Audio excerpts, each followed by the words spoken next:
നമുക്കിനി പ്രോഗ്രാം ഒന്ന് കാണാം. ഞാനിത് സ്ഥിരമായിട്ട് കാണുന്നത്. ജൂനിയർ ഗന്ധർവനല്ലേ, ഞാൻ അതിനൊരു സ്ഥിരം വ്യൂവറാ. ശേ, റിയാലിറ്റി ഷോയോ? അതിനൊക്കെ കോമൺ സെൻസ് ഉള്ളവരിരുന്ന് കൊടുക്കൂ. ഇത് ഷോ ദി സ്പിരിറ്റ്. അയ്യോ, ഞാനൊരു ഒറ്റ എപ്പിസോഡും വിടാതെ കാണുന്നതാ.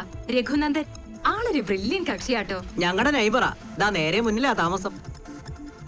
He's A real genius. French, Spanish, German, അങ്ങനെ 5 ലാംഗ്വേജസ് അറിയാം. ഇപ്പോ ഒരു നോവൽ എഴുതിക്കൊണ്ടിരിക്കുന്നു ഇംഗ്ലീഷിൽ. ഒക്കെ ശരിയാ, പക്ഷേ കോളനിയിലെ ലേഡീസ് ഇട്ടിരിക്കുന്ന പേര് താമര എന്നാ. എന്ത് താമര? എപ്പോഴും വെള്ളത്തിൽ കിടക്കുന്ന താമരയല്ലേ, ഫുൾ ടൈം കുടിയാ. അത് ഈ അടുക്കള പാർട്ടീസിന്റെ ഗോസിപ്പാ. ഒരാളിന്റെ കഴിവിനെ ബഹുമാനിക്കാൻ പഠിക്കണം. അത് മലയാളീസിന് ഇല്ലല്ലോ. ഇന്ന് ആരാണോ രഘുവിന്റെ ഗസ്റ്റ്? മന്ത്രി മുരളീകൃഷ്ണൻ. ആരെന്നറിയാമോ? നമ്മുടെ ആളാണ് രഘു സാർ. നല്ല ഈടവാ. എന്തിനാണ് ആ പാവം മനുഷ്യനെ വെറുതെ കുറ്റം പറയണത്? അയ്യോ, കുറ്റമൊന്നും പറഞ്ഞില്ലേ. നമ്മൾ അടിച്ചാലാണ് കുറ്റം, കാശുള്ളവ അടിച്ചാ ഫാഷൻ. ഇവന്മാര് വെള്ളം അടിച്ച അഭിനയിക്കും, നമ്മൾ വെള്ളം അടിച്ച ജീവിക്കും. കറക്റ്റ്. ആളെ അടിക്ക്. മന്ത്രി റെഡി. രാജാവ് എഴുന്നള്ളുന്നു പറ. എന്താ നാളെ ഇത് ഇടാൻ അറിഞ്ഞൂടെ? ഒന്നോടൊഴി.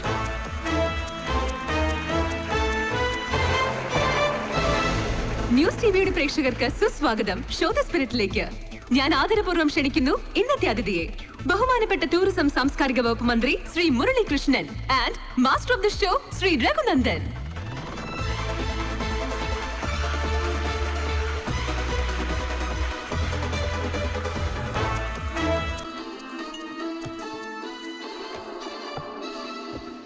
മുരളീകൃഷ്ണൻ, ഗുരുവായൂർ ഭക്തി പ്രസിദ്ധം. എല്ലാ മാസവും കഴിയുമെങ്കിൽ മലയാള മാസം 1-ാം തീയതി ഗുരുവായൂർ ക്ഷേത്ര സന്ദർശനം. നിർമാല്യവും വാഗചാർത്തും തൊഴുത് കദളിക്കുല തൃപ്പടിയിൽ വഴിപാട് വെച്ച്. നമ്മുടെ ദൈവസങ്കല്പങ്ങളിൽ ഏറ്റവും റൊമാൻറ്റിക് ആണ് ശ്രീകൃഷ്ണ ഭഗവാന്റേത്. മുരളീകൃഷ്ണൻ സാറും റൊമാൻറ്റിക് ആയ ഒരു മനസ്സിന് ഉടമയാണെന്നാണ് അറിഞ്ഞ ചരിത്രം പറയുന്നത്. കോളേജ് രാഷ്ട്രീയ രംഗത്ത് ശോഭയാർന്ന താരം, ഇടതുപക്ഷ വിദ്യാർത്ഥി സംഘടനയുടെ അധീശത്വം, വർഷങ്ങളായി പുലരുന്ന എറണാകുളം മഹാരാജാസിന്റെ യൂണിയൻ തെരഞ്ഞെടുപ്പിൽ സകലരെയും അത്ഭുതപ്പെടുത്തിക്കൊണ്ട് ആർട്സ് ക്ലബ് സെക്രട്ടറി സ്ഥാനത്തേക്ക് തെരഞ്ഞെടുക്കപ്പെടുമ്പോൾ തന്റെ സംഘടനയ്ക്ക് ആ ഒരു സീറ്റ് മാത്രമേ അക്കുറി കിട്ടിയിരുന്നുള്ളൂ. വ്യക്തിപ്രഭാവം അത് മാത്രമാണ് കൊടിപാറിച്ചത്. പാട്ട്, മിമിക്രി, നാടകം, അങ്ങനെ പലതായിരുന്നു കഴിവ് തെളിയിച്ച മേഖലകൾ. കണ്ണന് ഗോപികമാരെന്ന പോലെ അനവധി കൂട്ടുകാരികൾ ഉണ്ടായിരുന്നു മുരളീകൃഷ്ണന്. ഈ പ്രോഗ്രാം താങ്കളുടെ ഭാര്യ കാണുന്നുണ്ടെങ്കിൽ അവരും ആസ്വദിക്കട്ടെ ഈ തമാശ, അല്ലേ? തീർച്ചയായും. താങ്കളുടെ പ്രോഗ്രാമിന്റെ പേര് തന്നെ ഷോ ദി സ്പിരിറ്റ് എന്നാണല്ലോ. എല്ലാം സ്പോർട്ടീവ് സ്പിരിറ്റിൽ എടുക്കാൻ അവൾക്ക് കഴിയും. അതാണ് ഒരർത്ഥത്തിൽ എന്റെ ഉയർച്ചയുടെ രഹസ്യവും. ഗുഡ്. ഉയർച്ച എന്നൊരു വാക്ക് താങ്കൾ ഉപയോഗിച്ചു. അതിനോട് ചേർന്ന് തന്നെ ചോദിക്കട്ടെ, എന്താണ് താങ്കൾ ഉദ്ദേശിക്കുന്ന ഉയർച്ച? ആദ്യത്തെ ഊഴത്തിൽ തന്നെ MLA ആയി, അപ്രതീക്ഷിതമായ മന്ത്രി പദവി, അതും ടൂറിസവും സാംസ്കാരികവും. ഈ സ്ഥാനമാനങ്ങൾ ലക്ഷ്യം വെച്ച് നടത്തിയ യാത്ര ഫലപ്രാപ്തിയിലെത്തി എന്നതാണോ ഉയർച്ച കൊണ്ടുദ്ദേശിക്കുന്നത്? അല്ലല്ല, അങ്ങനെയല്ല. ഒരു പൊതുപ്രവർത്തകൻ എന്ന നിലയിൽ താങ്കൾ പറഞ്ഞ പോലെ വിദ്യാർത്ഥി രാഷ്ട്രീയത്തിൽ തുടങ്ങി ഇപ്പോൾ ഈ നിമിഷം താങ്കളുടെ മുന്നിലിരിക്കുന്നതുവരെയുള്ള യാത്രയിൽ ഞാൻ പാലിച്ച സംശുദ്ധത, അതിനെയാണ് ഒരു വ്യക്തി എന്ന നിലയിൽ ഞാൻ ഉയർച്ച എന്ന് വിശേഷിപ്പിക്കുന്നത്. അതിലുള്ള ആ സംശുദ്ധമായ കർമ്മപദത്തിലെ യാത്രയ്ക്ക് കിട്ടിയ അംഗീകാരങ്ങൾ മാത്രമാണ് ഈ സ്ഥാനലബ്ധി, അല്ലേ? പിന്നല്ലാതെ. അഭിനന്ദനങ്ങൾ ശ്രീ മുരളീകൃഷ്ണൻ. Thank you. നായാടിയുടെ കൺമുനയിലെ ജാഗ്രത, കണ്ണീര് കൊണ്ട് പാദസേവ ചെയ്യാൻ തടസ്സമാവാത്ത എങ്ങനെയും വളയുന്ന നട്ടല്, സ്വന്തം രക്ഷകനെ തിരിച്ചറിഞ്ഞ് അവന്റെ നിഴലിൽ ചവിട്ടി നിൽക്കാനുള്ള മിടുക്ക്, പടക്കളമാകെ ചിതറുമ്പോഴും അവന്റെ ഗ്രൂപ്പ് യുദ്ധം ജയിക്കുന്ന കാലത്തിന്മേലുള്ള ആത്മവിശ്വാസത്തിൽ ഉറച്ച് അവന് താങ്ങായി നിൽക്കാനുള്ള കൗടില്യ ബുദ്ധി, വിലപേശാനുള്ള ചന്തമെടുക്ക്, എന്തിനേയും വിലയിട്ട് വാങ്ങാൻ പോകുന്ന മടിശീല, ആരെ കൊന്നിട്ടായാലും അത് ഭദ്രമായി സൂക്ഷിക്കാനുള്ള സാമ്പത്തിക ശാസ്ത്ര നൈപുണ്യം. ഈ മഹത് ഗുണങ്ങളുള്ള അനവധി പേരോട് പോരടിച്ച് ഇന്ന് കസേരയിൽ വന്നിരിക്കാൻ കഴിഞ്ഞെങ്കിൽ താങ്കൾ വിജയിയാണ്, ഉയരങ്ങൾ തേടിപ്പോകുന്ന ആരോഹകൻ. വീണ്ടും അഭിനന്ദനങ്ങൾ മിസ്റ്റർ മുരളീകൃഷ്ണൻ. ഇത്ര നിരീക്ഷില്ല. സ്തോത്രം. താങ്കൾ മധുരമായി ചിരിക്കുകയും എന്നാൽ തൊടുക്കുന്ന വാക്ക് വിഷമുനയുള്ളതും ലക്ഷ്യം ഭേദിക്കുന്നതുമാണെന്നറിയാം. ചോദ്യങ്ങൾ ഉണ്ടെങ്കിൽ അതിലേക്ക് കിടക്കാം. എന്താ? തീർച്ചയായും. പത്രങ്ങൾ, ടെലിവിഷൻ ചാനലുകൾ എല്ലാം നമുക്ക് കേരളത്തിന്റെ ആൺനീചതയുടെ വാർത്തകളാണ് ദിനവും കൊണ്ടുവന്ന് തരുന്നത്. സ്ത്രീ ഒരു ലൈംഗിക ഉപകരണമായി മാറിപ്പോയിരിക്കുന്നു. പൊതുസ്ഥലങ്ങളിൽ, ഇരളു വീണ വഴികളിൽ, എന്തിന് സ്വന്തം വീട്ടിനുള്ളിൽ പോലും അവൾ സുരക്ഷിതയല്ല. പ്രായഭേദമില്ലാതെ അവൾ നായാടപ്പെടുകയാണ് നാടെങ്ങും. സാംസ്കാരിക കേരളം സാംസ്കാരിക കേരളം എന്ന വാക്ക് ഒരു മുഴുത്ത തെറിയായി കഴിഞ്ഞോ? കേരളം ഇന്ന് നേരിടുന്ന സാമൂഹ്യ പ്രശ്നങ്ങളിൽ ഏറ്റവും ഗുരുതരമായ ഒന്നാണ് സ്ത്രീപീഡനത്തിന്റെ ആവർത്തിക്കപ്പെടുന്ന കഥകൾ. മദ്യപാനാസക്തിയാണ് ഇതിന് കാരണമായി നമ്മൾ ആദ്യം കാണേണ്ടത്. പുരുഷന്മാരിലെ മദ്യപാനാസക്തി കുടുംബ ബന്ധങ്ങളെ ശിഥിലമാക്കുന്നു. പല ബന്ധങ്ങളും വിവാഹമോചനത്തിൽ കലാശിക്കുന്നു. അതൊരു വലിയ സാമൂഹ്യ വിപത്താണ്.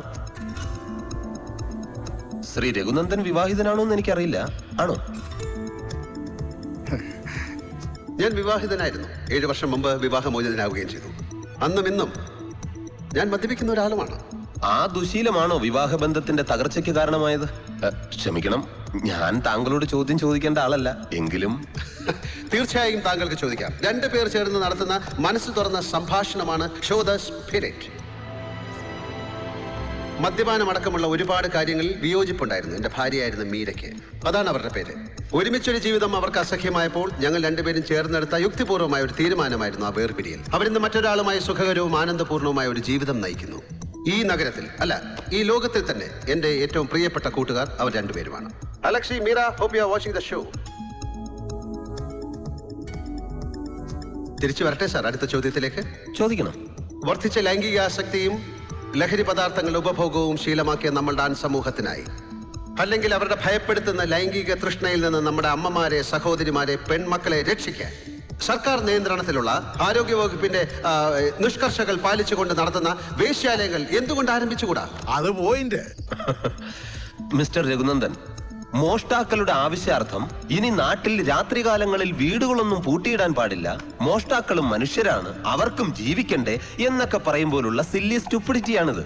നോക്കൂ സുഹൃത്തെ, നമ്മുടെ ജന്മഭൂമിക്ക് മഹത്തായ ഒരു പാരമ്പര്യമുണ്ട്, സംസ്കാരമുണ്ട്. ഇന്ത്യയിലെ ചില നഗരങ്ങളിൽ സർക്കാർ അനുമതിയോടുകൂടി ഇത്തരം സാമൂഹ്യ വിരുദ്ധ സ്ഥാപനങ്ങൾ പ്രവർത്തിക്കുന്നുണ്ട്. അതിന് ചരിത്രപരമായ കാരണങ്ങളുമുണ്ട്. എന്നുവച്ച് അതൊരു നിയമമായി അംഗീകരിച്ച് നടപ്പിലാക്കുക എന്ന് പറയുന്നത് അരാജകത്വമാണ്. It's anti social. വലിയ ഡിബേറ്റിനുള്ള വിഷയമാണ്. വിശദമായ ചർച്ച എന്ന അത്യാഹിതം പിൽക്കാലം സംഭവിക്കട്ടെ. വ്യക്തിപരമായി താങ്കൾ വേശ്യാലയങ്ങൾക്കെതിരാണ്? തീർച്ചയായും. ആ തൊഴിൽ ചെയ്ത് ജീവിക്കാൻ വിധിക്കപ്പെട്ട സഹോദരിമാരെ പുനരധിവസിപ്പിക്കണം. എന്റെ സർക്കാർ അതിൽ പ്രതിജ്ഞാബദ്ധരാണ്. അവരുടെ നരകതുല്യമായ ജീവിതങ്ങളെ നേരിട്ടറിയാൻ താങ്കൾ ഏതെങ്കിലും വേശ്യാലയങ്ങൾ സന്ദർശിച്ചിട്ടുണ്ടോ? നെവർ. ഞാനിത് വിശ്വസിക്കണോ മിസ്റ്റർ മുരളീകൃഷ്ണൻ? സത്യം വിശ്വസിക്കണം, മുൻധാരണകളില്ലാതെ. അതാണ് അന്തസ്സുള്ള മാധ്യമ പ്രവർത്തനം. ആ ഉപദേശത്തിന് നന്ദി. കഴിഞ്ഞ മാർച്ചിൽ മക്കാവോ ഐലൻഡിലേക്ക് സാർ ഒരു യാത്ര പോയിരുന്നല്ലോ. ടൂറിസം മിനിസ്റ്റർ എന്ന നിലയിൽ അങ്ങനെ യാത്രകൾ ഒരുപാട് ചെയ്യേണ്ടി വരും. കണ്ടറിയണമല്ലോ, പലതും കണ്ടു ബോധ്യപ്പെടണം. നിങ്ങൾക്ക് മുമ്പ് ഇതേ ചെയറിലിരുന്ന പലരും ഇത്തരം യാത്രകൾ ചെയ്തിട്ടുണ്ട്. പക്ഷെ മെക്കാവിലെ സാൻ പെഡ്രോ എന്ന പഞ്ചനക്ഷത്ര വേശ്യാലയത്തിൽ താങ്കൾ നടത്തിയ സന്ദർശനം എന്തിനായിരുന്നു എന്ന് ഞാൻ ചോദിക്കുന്നില്ല. കാരണം സർക്കാർ ചെലവിലായാലും സ്വന്തം ചെലവിലായാലും സാൻ പെഡ്രോയിലേക്ക് ഒരാൾ പോകുന്നത് നന്നായി ഉണ്ണാനും ഉറങ്ങാനുമല്ല സാർ, വ്യഭിചരിക്കാനാണ്. അസംബന്ധം, തികഞ്ഞ അസംബന്ധമാണിത്.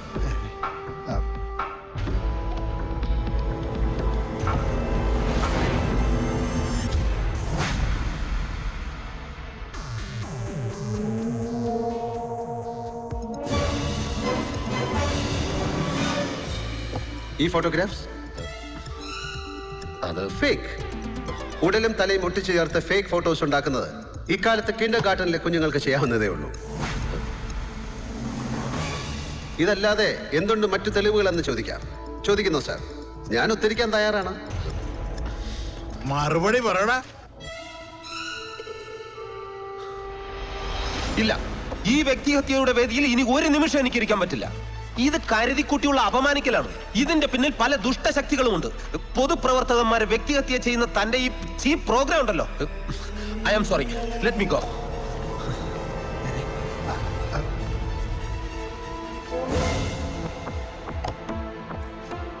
ഷോ ദ സ്പിരിറ്റ് കാണുന്ന പ്രേക്ഷകർക്കറിയാം, ഈ പ്രോഗ്രാമിന്റെ പല എപ്പിസോഡുകളും ഇങ്ങനെ കോപത്തിന്റെ പൊട്ടിത്തെറിയിലാണ് തീർന്നിട്ടുള്ളത്. പലതും പാതി വഴിയിൽ മുടങ്ങിപ്പോകാറുമുണ്ട്. ഇതിന്റെ ഒന്നും പോസ്റ്റ്മോർട്ടം ഞങ്ങൾ നടത്താറുമില്ല.